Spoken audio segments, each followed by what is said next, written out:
नमस्कार, हमारा राजस्थान बुलेटिन में आप सभी का स्वागत है और मैं हूं आपके साथ नीलकमल सिहाग। पहले रुक करते हैं हेडलाइंस की ओर। एम्बुलेंस में रास्ते में ही खत्म हो गई ऑक्सीजन, पीड़ित युवती की मौत।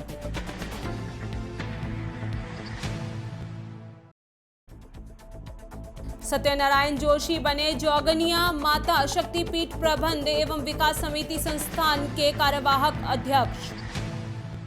अजमेर संभाग के मुख्य अभियंता मुरारी लाल मीना एक दिवसीय दौरे पर पहुंचे।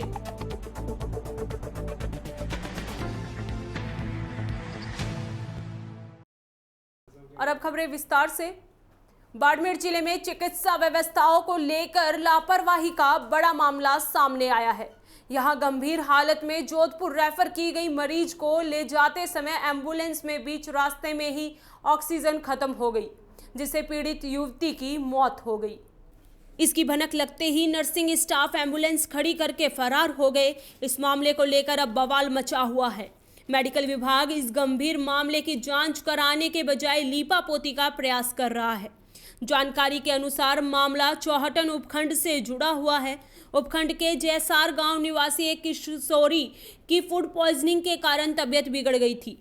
इस पर उसे सोमवार को चौहटन से बाड़मेर ले जाया गया। वहां से उसे गंभीर हालत में जोधपुर रेफर कर दिया गया, लेकिन जिस एम्बुलेंस में पीड़िता को भेजा गया उसमें पर्याप्त ऑक्सीजन नहीं थी। लिहाजा बीच रास्ते में ऑक्सीजन खत्म हो जाने से किशोरी की बायतू के पास मौत हो गई। इसकी जानकारी जैसे ही एम्बुलेंस के संचालक और नर्सिंग स्टाफ को मिली तो उनके हाथ पांव फूल गए। वे एम्बुलेंस को बायतू CHC में छोड़कर मौके से फरार हो गए। और अब खबर भीलवाड़ा जिले से। भीलवाड़ा डेयरी में प्रदेश के पहले नवीन तकनीकी युक्त दुग्ध प्रसंस्करण प्लांट का मॉडल विधायक एवं भीलवाड़ा डेयरी चेयरमैन रामलाल जाट ने सोमवार को विधिवत तरीके से भूमि पूजन कर निर्माण कार्य का शुभारंभ किया। नवीन प्लांट के माध्यम से पशुपालकों को दुग्ध का और अधिक बेहतरीन मूल्य मिल सकेगा। लगभग 20,000 युवाओं एवं पशुपालकों को आजीविका मिल सकेगी। यह संयंत्र प्रतिदिन 5 लाख लीटर की प्रोसेसिंग क्षमता युक्त है। प्लांट की क्षमता को आगे 10 लाख लीटर प्रतिदिन किया जा सकता है। इस दौरान डेयरी प्रबंध संचालक आशा शर्मा, डेयरी के LK जैन, अरविंद गर्ग सहित मौजूद थे।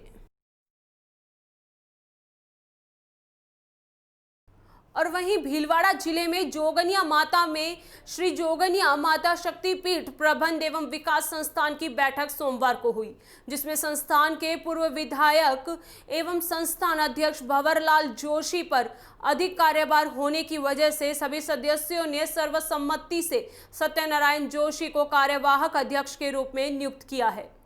साथ ही संस्थान के लेखाकार रहे स्वर्गीय रामचंद्र, सदस्य स्वर्गीय अमरचंद बोरा के आकस्मिक स्वर्गवास पर श्रद्धांजलि अर्पित की गई।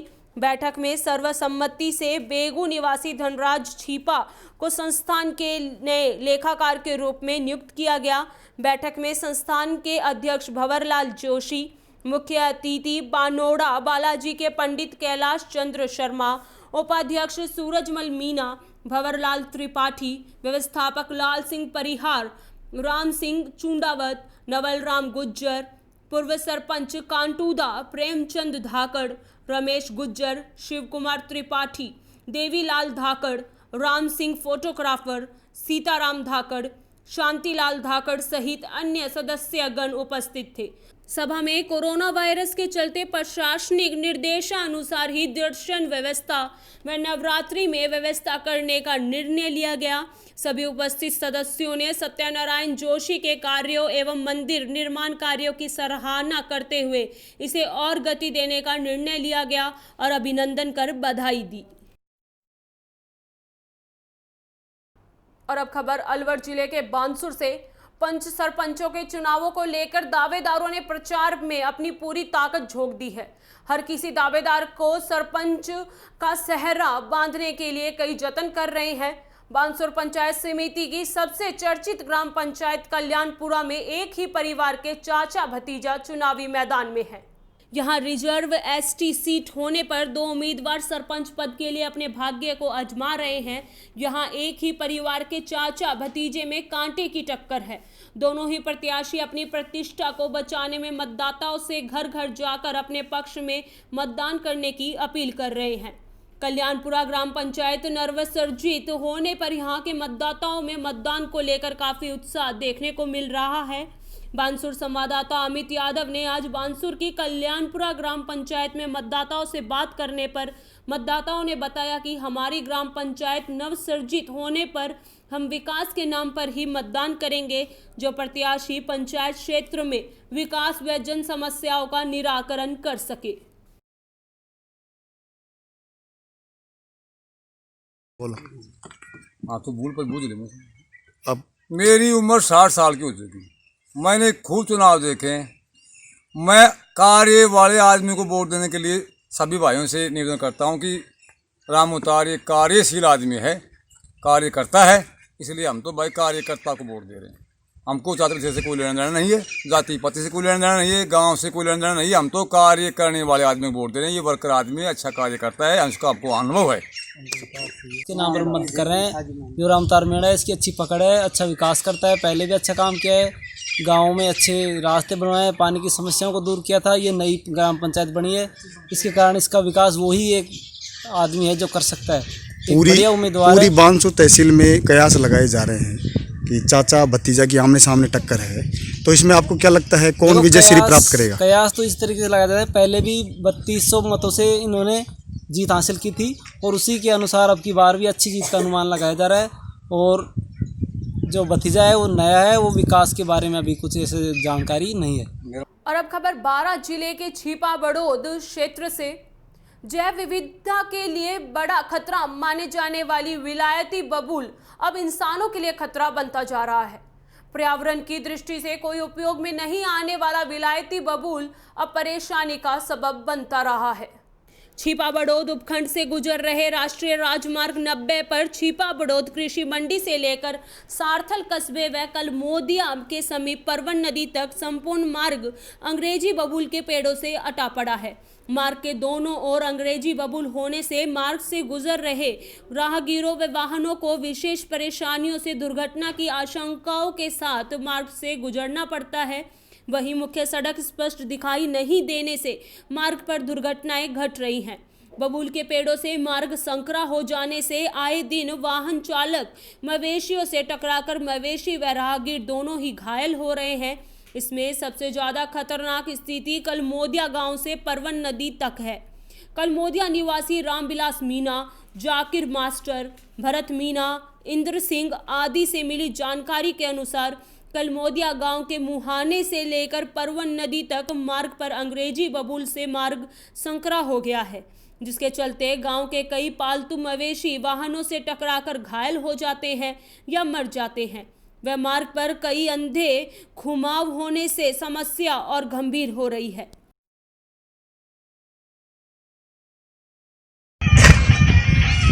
NH 90 हाईवे से सारथल गाड़ी से कलमोदिया चौराहे तक और परवन नदी तक बम्बोल की गाड़ियों से रोड ढक चुके हैं। प्रशासन कोई ध्यान नहीं दे रही है। क्या दिक्कत आ रही है इस मामले में?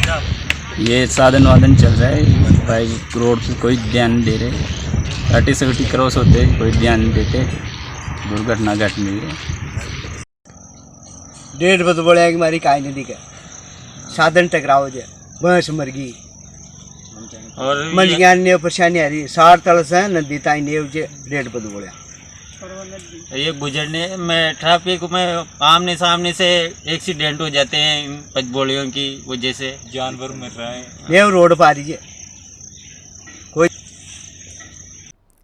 और वहीं भीलवाड़ा जिले में पंचायती राज चुनाव को लेकर आज अजमेर संभाग के मुख्य अभियंता मुरारी लाल मीना एक दिवसीय दौरे पर पहुंचे। इस दौरान उन्होंने अजमेर विद्युत वितरण निगम लिमिटेड कार्यालय में अधिकारियों की बैठक ली, जिसमें उन्होंने चुनाव के समय लाइट चालू रखने और समस्याओं का तुरंत निराकरण करने के निर्देश दिए। बैठक में अधिशासन अभियंता SK उपाध्याय, अधिशासी अभियंता PMG नगर व Suresh Chandra Agarwal, MBC coordinator Sultan Singh Rao, RK Chandolia, Anil Sharma सहित मौजूद थे। मीना भीलवाड़ा में बैठक लेने के बाद उपखंड क्षेत्र मांडलगढ़ के लिए रवाना होंगे। अजमेर संभाग के मुख्य अभियंता मुरारी लाल मीना ने कहा कि पंचायत राज चुनाव में मतदान केंद्र पर बिजली की व्यवस्था प्रभावित ना हो, इसको लेकर आज मैंने यहां अधिकारियों की बैठक ली है, जिसमें हमने निर्देश दिए हैं कि शिकायत मिलने पर जल्द से जल्द वहां पर बिजली चालू की जाए। इसके साथ ही राजस्व वसूली बढ़ाने के लिए भी हमने अधिकारियों को निर्देशित किया है। राजस्व के मामले में भीलवाड़ा अभी अपने लक्ष्य से पीछे चल रहा है। राजस्व को बढ़ाने के लिए विभाग कई स्कीम लेकर भी आम जन तक जा रही है।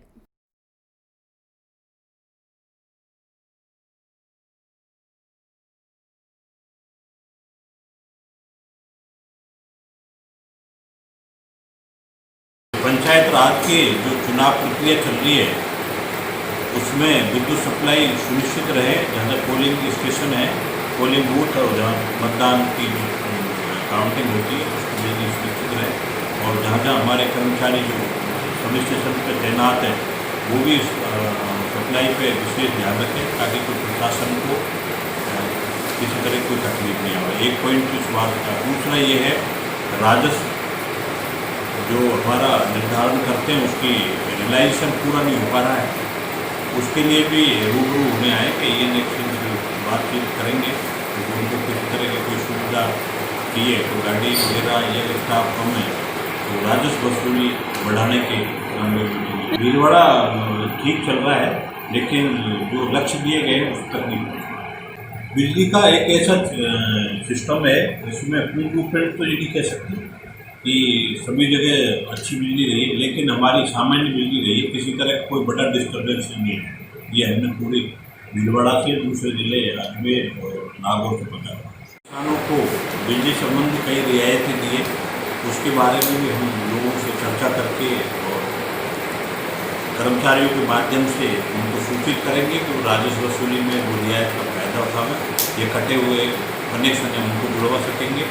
मोटे तौर पर 3 स्कीम ये है, किसी को VCR भरी हुई है विजिलेंस चेकिंग की रिपोर्ट, उसमें AN लेवल पे उनका निस्तारण हो जाएगा। यदि 50% पैसे जमा कराते हैं, 20% जमा कराते हैं तो भी AN नोटिस हो जाएगा, लेकिन उसमें तुरंत हो जाएगा 50% में कमेटी डिसाइड। और वहीं भीलवाड़ा जिले में दिनों दिन बढ़ते कोरोना संक्रमण के बीच अब आम जन भय मुक्त हो गया है।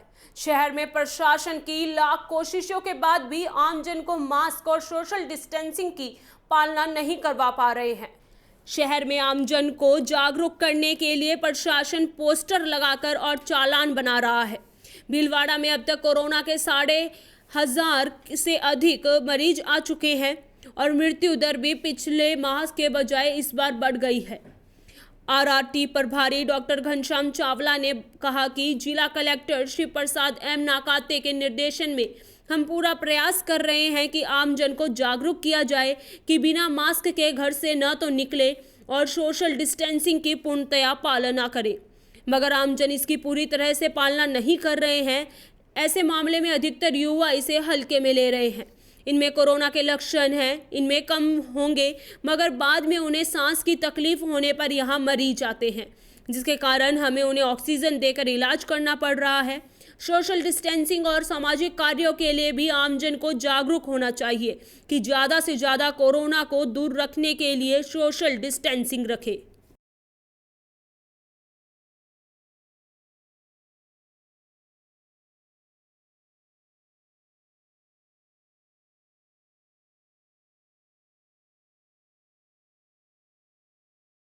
देखिए, बढ़ते संक्रमण को लेकर के जो है ये चिंता का बहुत विषय हो रहा है, क्योंकि अभी दिल्ली के बहुत ज़्यादा केसेस निकल रहे हैं।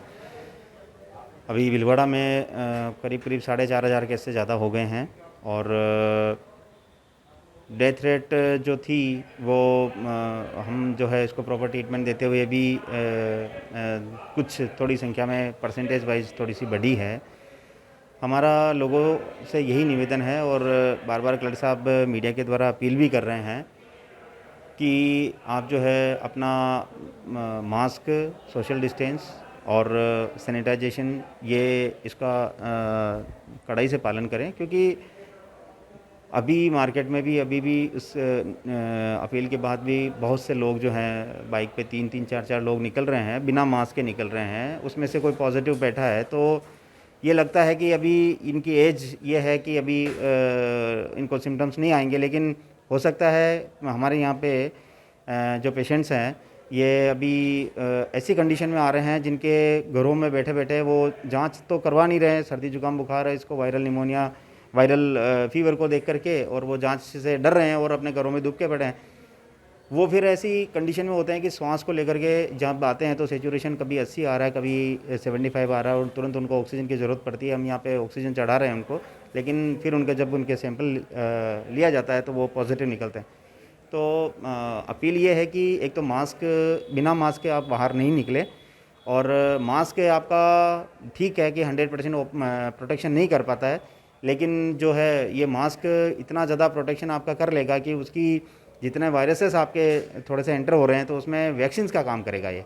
तो इसलिए एकदम बिल्कुल लोड जो है आपका रेस्पिरेटरी सिस्टम से नाक के द्वारा या मुंह के द्वारा जो जा रहा है वो आपको उससे बचा कर सकता है। और अब खबर जैसलमेर जिले से। लाठी क्षेत्र के चांदनी गांव के पास स्थित जमानियों की ढानी में एक रहवासी मकान के कमरे में सोमवार देर रात अचानक आग लग गई। कमरे में रखा हजारों रुपए का सामान, नकदी सहित अन्य सामग्री जलकर राख हो गई।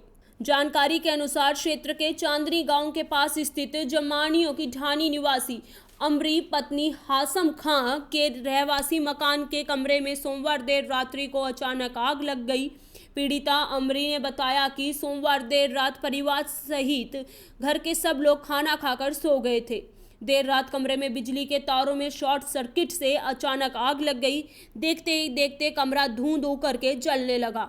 आग की लपटों को देखकर परिवार के लोग चिल्लाने लगे। चिल्लाने की आवाज़ सुनकर आसपास के रहने वाले पड़ोसी खान मोहम्मद, महबूब खां, शुराब खां, बरकत खां, पठान खां, अजीज खां, इस्लाम खां, भाई खां, यार मोहम्मद, नवाब खां दौड़कर घटनास्थल पर पहुंचे। उन्होंने परिवार वालों की सहायता से आसपास के टांकों से पानी निकालकर आग पर पानी व रेत डालकर 2 घंटे की कड़ी मशक्कत के पश्चात आग को काबू किया। तब तक कमरे में रखा 80,000 रुपये नकदी तथा फ्रिज, कूलर, पलंग, राशन सामग्री, कपड़ा, खाद्य सामग्री सहित अन्य प्रकार के घरेलू सामान जलकर स्वाहा हो गए। ग्रामीणों ने गरीब परिवार को देखते हुए सरकारी सहायता मुहैया करवाने की मांग की है।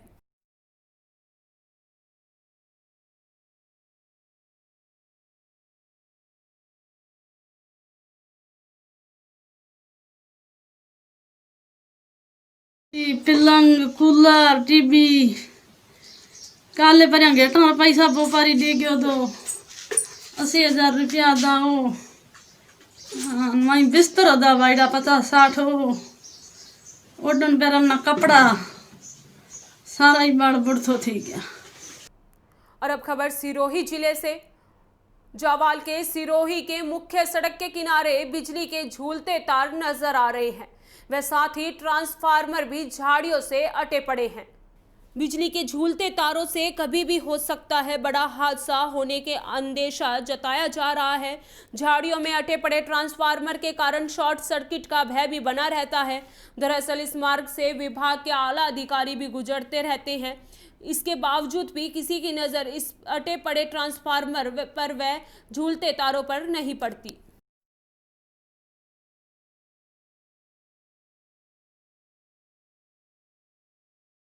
और अब खबर जालोर जिले के सेडवा क्षेत्र से। पंचायत चुनाव के पहले चरण के तहत सेडवा पंचायत में 18 ग्राम पंचायतों में गांव की नई सरकार बनने के बाद खुशी का माहौल है। सोमवार रात को गांव में सरपंच बनने के बाद समर्थकों ने जमकर गुलाल उड़ाया और देर रात तक जश्न मनाया गया। युवा वर्ग डीजे पर नाचते गाते हुए खुशियां मनाते हुए दिखाई दिए। युवाओं ने लड्डू बांटकर एक दूसरे के साथ खुशी जाहिर की। वहीं मंगलवार को भी दिन भर गांव में जश्न का माहौल रहा। सरपंच बने लोगों को बधाई देने वालों का तांता लगा रहा। सोमवार को सेडवा में प्रथम चरण का मतदान हुआ, जिसमें 3 ग्राम पंचायत से निर्विरोध सरपंच चुने गए। सुबह 7:30 से लेकर शाम को 5:30 तक मतदान हुआ। इसके बाद देर शाम तक नतीजे सामने आए। जैसे ही नतीजे आने शुरू हुए तो जीते हुए उम्मीदवार के समर्थकों में जोश भर गया। जैसे ही जीत हुई तो युवा वर्ग जश्न में डूब गए। कई गांवों में जहां कोई उम्मीदवार को गुलाल लगा रहा था तो कोई हाथ मिलाकर बधाई दे रहा था। हर कोई खुशी में डूबा हुआ था। इसके बाद युवाओं द्वारा जीते हुए उम्मीदवारों के साथ पूरे गांव का राउंड भी लगाया और डीजे पर नृत्य कर खुशी जाहिर की। सेडवा पंचायत समिति से इन गांवों से सरपंच बने जानपालिया से बलिया, सारला से मोहनलाल सेंवर निर्विरोध, जाटो का बेरा से बबलू देवी निर्विरोध, नवातला भाखासर से भारताराम, झड़पा से लाली, पांधी से निवान से सजनी, हरपालिया से सतीबाई, भवार से सोढ़ी, बामरला डेर से खातू, आलू का तला से भोमाराम, चिचड़ासर से अमनीत, शेरपुर से महेंद्रपाल सियोल, गुले की बेरी जिया देवी, कुंदनपुरा से मियादाद, सेडवा से अमीनत, सिहार से मानी देवी निर्विरोध, सालारिया से रुकायत। कुल 18 गांव में सरपंच बनने पर समर्थकों ने जमकर खुशी जाहिर की। देर रात तक गांव में जश्न का माहौल रहा। इसके बाद सुबह बधाई देने वालों का दौर शुरू हुआ। सरपंच बने लोगों को मोबाइल पर दिन भर बधाइयां आती रही। मोबाइल फ़ोनों पर भी लोग एक दूसरे को सरपंच बनने की बधाई देते रहे।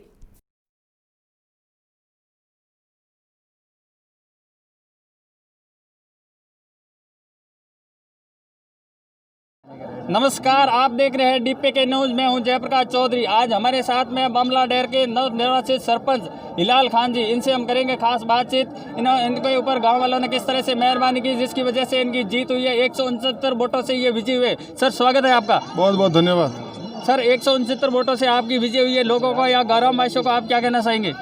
मेरा इन लोगों पे जो विश्वास था वो मेरा विश्वास ये जीते हैं, इसीलिए मैं ग्राम पंचायत बामुल्ला डेर को धन्यवाद देता हूं और ग्राम पंचायत बामुल्ला डेर में 36 कौम को मैं धन्यवाद देता हूं। इन्होंने जो मेरे पे मुझसे प्यार और मोहब्बत और इजहार किया है ये मैं मेरी ज़िंदगी में कभी भूल नहीं पाऊंगा और इस जनता ने जो मेरे को प्यार और मोहब्बत दी है ये मैं कभी भूलने वाला नहीं हूँ।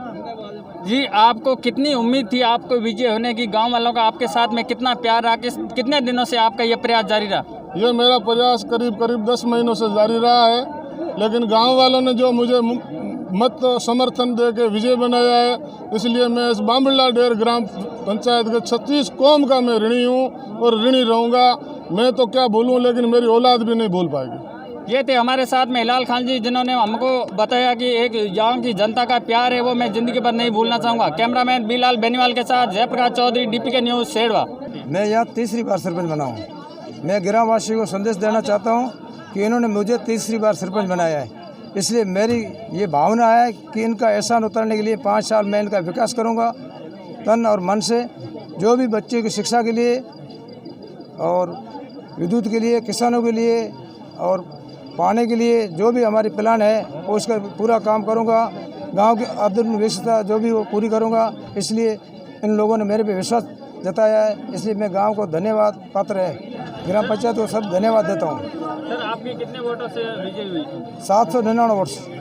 नमस्कार, आप देख रहे हैं डीपीके न्यूज़। मैं Jayaprakash Chaudhary.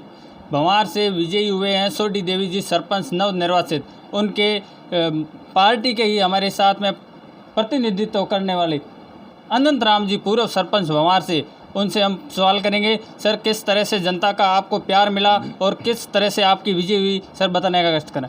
Thank you sir. आप आज हमारे इस जीत के जश्न में पहली बार पधारे, इसलिए आपका भी बहुत बहुत धन्यवाद। और जीत का जश्न तो आम पब्लिक के हाथ में होता है, किसको मतदान के रूप में दान देना या न देना ये जनता के हाथ में है। लेकिन पूर्व का 5 वर्ष का जो कार्यकाल था उसमें हमने खुल करके जनता के साथ काम किया और भ्रष्टाचार मुक्त ग्राम पंचायत हमने डेवलप की।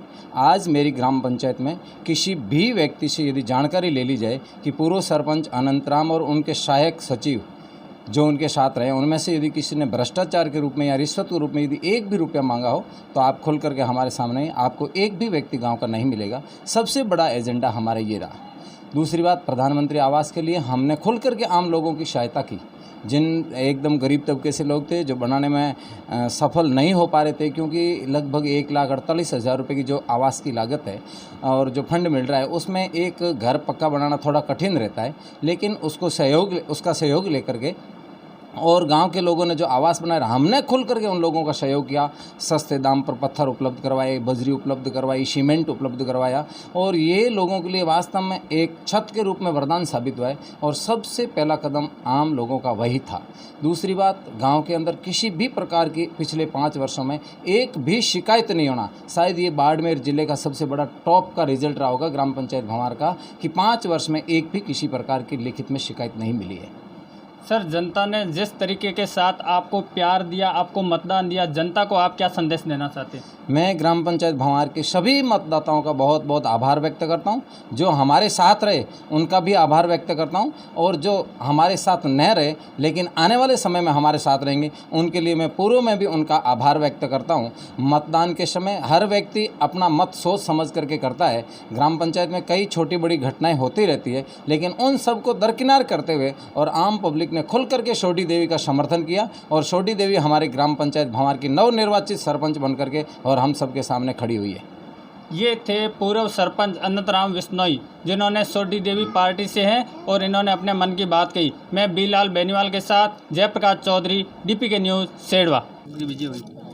जनता ने मेरे सामने जो प्रतिद्वंदी था, जिसकी उम्र 90 साल होने की वजह से और मेरे प्रेम की वजह से इन लोगों ने मेरे को भारी मतों से विजय बनाया।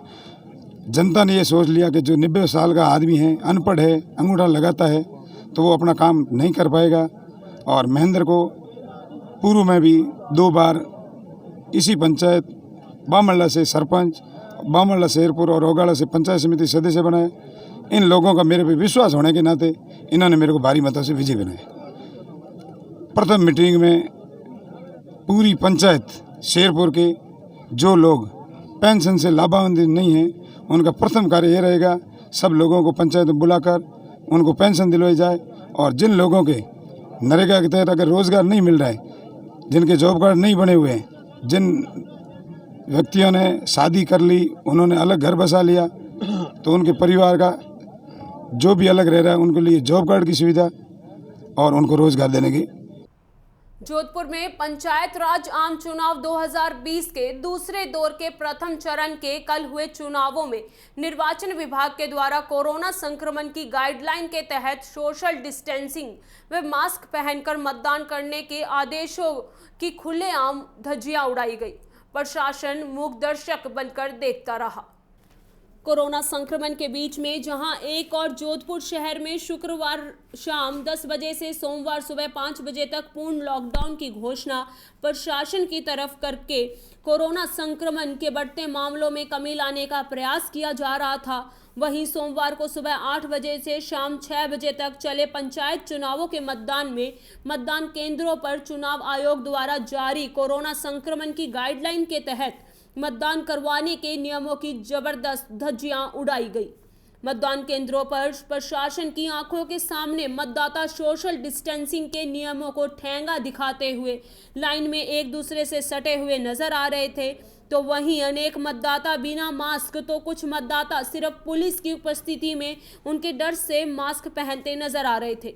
वहीं शाम को परिणाम आने के बाद सरपंच चुनाव जीतने वाले प्रत्याशी के समर्थकों द्वारा निकाले गए विजयी जुलूसों में बिना किसी मास्क व सोशल डिस्टेंस के जबरदस्त भीड़ द्वारा डीजे पर नाच गाना करते हुए प्रत्याशी के घर तक जाते दिखाई दिए, लेकिन प्रशासन द्वारा उन पर किसी भी प्रकार की कानूनी कार्रवाई नहीं की गई।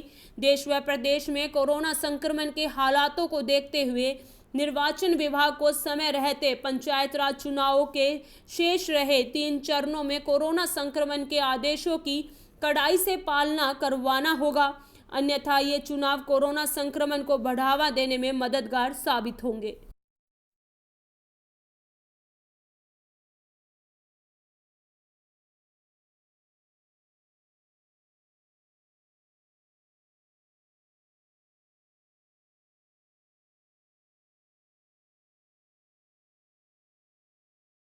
और अब खबर बीकानेर जिले के खाजूवाला क्षेत्र से, सिविक एक्शन कार्यक्रम की अध्यक्षता पुष्पेंद्र सिंह राठौड़, उप महानिरीक्षक क्षेत्रीय मुख्यालय बीकानेर ने की। पुष्पेंद्र सिंह राठौड़ ने अपने उद्बोधन में कहा कि सीमावर्ती गांवों में आज भी मूलभूत आवश्यकताओं की कमी है, जिसमें शिक्षा, चिकित्सालय, स्वास्थ्य प्रमुख हैं। सीमा सुरक्षा बल भारतीय सीमाओं की सुरक्षा के साथ साथ हमेशा सीमावर्ती ग्रामीणों की सहायता के लिए भी तत्पर रहती है। इसी सिविक एक्शन कार्यक्रम का मुख्य लक्ष्य ग्रामीण बच्चों को शिक्षा एवं खेलकूद के प्रति रुचि उत्पन्न करना है, क्योंकि विद्यार्थी भविष्य में राष्ट्र निर्माण में कारगर सिद्ध होंगे। वे जितनी अच्छी शिक्षा ग्रहण करेंगे उतना ही उनका भविष्य उज्जवल होगा, क्योंकि शिक्षक विद्यालय में अनेकों चहुमुखी प्रतिभाओं को विकसित कर सकते हैं, क्योंकि आज का युग विज्ञान का युग है। इसमें तकनीकी ज्ञान बहुत ही ज़रूरी है। जो हम विद्यालय को कंप्यूटर दिए हैं, उनका उपयोग विद्यार्थी ऑनलाइन फॉर्म भरने एवं रोजगार की जानकारी प्राप्त कर सकेंगे और इसकी जानकारी अपने अन्य साथियों को भी दे। पुष्पेंद्र राठौड़ ने बताया कि पहला सुख निरोगी काया, इसकी ओर युवा पीढ़ी ध्यान दे और खेल को खेल की भावना से खेले। इसमें राष्ट्रीय एवं अंतर्राष्ट्रीय स्तर पर बहुत अवसर उपलब्ध हैं। 127वीं वाहिनी सीमा सुरक्षा बल द्वारा सीमावर्ती अल्लादीन गांव को गोद लिया है। इसको आदर्श गांव के रूप में विकसित करने के प्रयास किए जाएंगे। अमिताभ पवार कमांडेंट ने बताया कि डीआईजी पुष्पेंद्र सिंह राठौड़ सीमावर्ती लोगों की मदद करने के लिए हमेशा तत्पर रहते हैं। डीआईजी की खेलों के प्रति काफ़ी रुचि है। हॉकी, गोल्फ, क्रिकेट व बैडमिंटन के भी अच्छे खिलाड़ी हैं एवं बीएसएफ के द्वारा चलाई गई फिट इंडिया के तहत हमारे जवान 10 किलोमीटर दौड़, साइकिल दौड़ करके स्वास्थ्य लाभ व शारीरिक फिट हो रहे हैं। युवा पीढ़ी को अपने कैरियर पर ध्यान देना चाहिए, क्योंकि सफलता का कोई शॉर्टकट नहीं। जितना कठिन प्रयास होगा, सफलता उतनी ही शानदार होगी।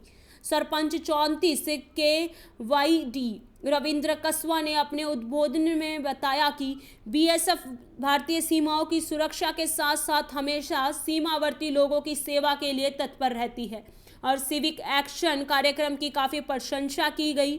बताया कि आज सीमावर्ती गांव 40 के वाईडी के राजकीय उच्च माध्यमिक विद्यालय में सिविक एक्शन कार्यक्रम के दौरान कोविड-19 महामारी की पूर्ण गाइड पालना की गई एवं सोशल डिस्टेंस का पूर्ण ध्यान रखा गया। राजकीय उच्च माध्यमिक विद्यालय 40 के वाईसी के स्कूल में कंप्यूटर लैब का उद्घाटन किया गया एवं विद्यालय में वृक्षारोपण किया। 40 के वाईडी विद्यालय को 2 computer set, 2 UPS, 2 computer table, 2 computer chair व रंग रोगन का सामान, राजकीय उच्च प्राथमिक विद्यालय अल्लादीन को 1 computer set, 1 UPS, computer table, computer chair, badminton का सामान, योगा का सामान, स्कूल बैग और उप प्राथमिक स्वास्थ्य केंद्र को सोडियम हाइक्लोफ्लोराइड व उसके छिड़काव की मशीन, फेस मास्क व राजकीय उच्च माध्यमिक विद्यालय 34 के वाईडी को 2 computer, 2 UPS, 2 computer table, 2 computer chair, stationery का सामान, रंग रोगन पुताई का सामान भेंट किया गया। इस अवसर पर बाबूलाल यादव, द्वितीय कमान अधिकारी वाहिनी के समस्त अधिकारीगण, अधीनस्थ अधिकारी, इंस्पेक्टर जी ताराचंद यादव, विजिलेंस के जवान, वरिष्ठ नागरिक, स्थानीय नागरिक, महिलाएं, स्कूली बच्चे, 34 के वाईडी के सरपंच रविंद्र कस्वा, दोनों विद्यालयों के प्रधानाचार्य, उच्च प्राथमिक विद्यालय प्रधानाध्यापक गण उपस्थित रहे।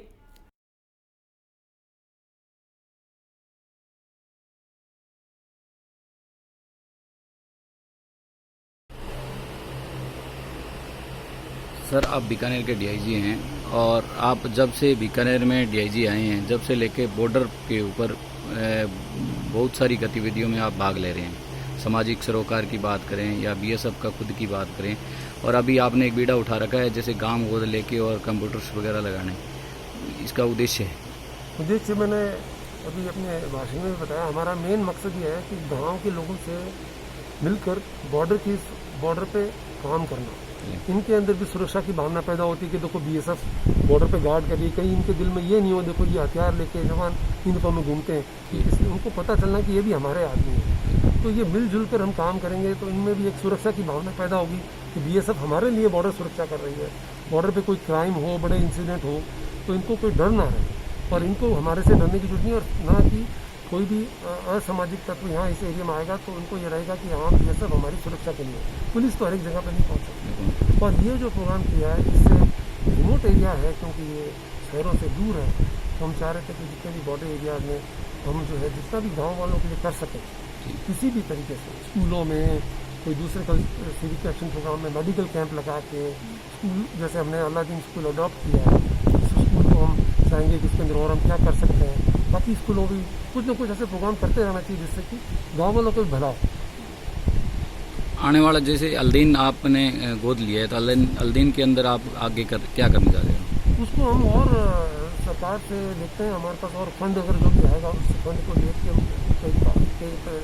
उसको देख के उसके बजट के हिसाब से काम करेंगे और इसके अंदर इम्प्रूवमेंट करेंगे और इसको कोशिश करेंगे कि एक अच्छे लेवल पे ले जाएं जिससे कि बच्चे जो है इस गांव को और दूसरे गांव के जो सरपंच लोग हैं वो भी उसको देख के एक मॉडल गांव की तरह मानेंगे। वो सरपंचों को भी एक अभी जैसे चुनाव चल रहे हैं उनको भी ये मैसेज मिलेगा कि अगर काम करना चाहे तो ऐसा बात नहीं है। जब ये सब कर सकती है गाँव को तो हम लोग मिलकर ग्राम पंचायत या मिलकर क्यों ना गाँव का उत्थान भला कर सकें और गाँव को जो है मॉडर्न लुक दे सकें। मेरा कि युवा जो है वो देश की शक्ति है और जैसे कि बताया जाता है कि 35% हमारे जो आबादी है देश की वो युवा है, और युवा जो है वो उनका भविष्य बड़ा अच्छा है। वो चाहें तो कोर्सेज में ज्वाइन कर सकते हैं। हम लोग बीएसएफ में हम वो चाहते हैं कि यूनिफॉर्म पहनना चाहते हैं तो हम उनको ट्रेनिंग भी दे सकते हैं। उसके अलावा अगर उनमें कोई ऐसी टैलेंट है, स्पेशल टैलेंट है, अगर वो लगता है कि उसको इसकी स्पोर्ट्स में जैसे फॉर एग्जांपल कोई खिलाड़ी है उसको कोई सुविधा नहीं मिल रही है तो हम उसको गाइड कर सकते हैं। और आई एम श्योर कि अभी युवा बड़ा जागृत है और मीडिया में आजकल सब कुछ अवेलेबल है, नेट के थ्रू भी वो सीख सकते हैं। लेकिन हम लोग हैं युवा को मोटिवेट करने के लिए और युवा के साथ हमेशा हम खड़े और गाँव के बुजुर्गों के साथ भी हम खड़े। हमारा राजस्थान बुलेटिन में फिलहाल के लिए बस इतना ही। देखते रहिए DPK न्यूज़। नमस्कार।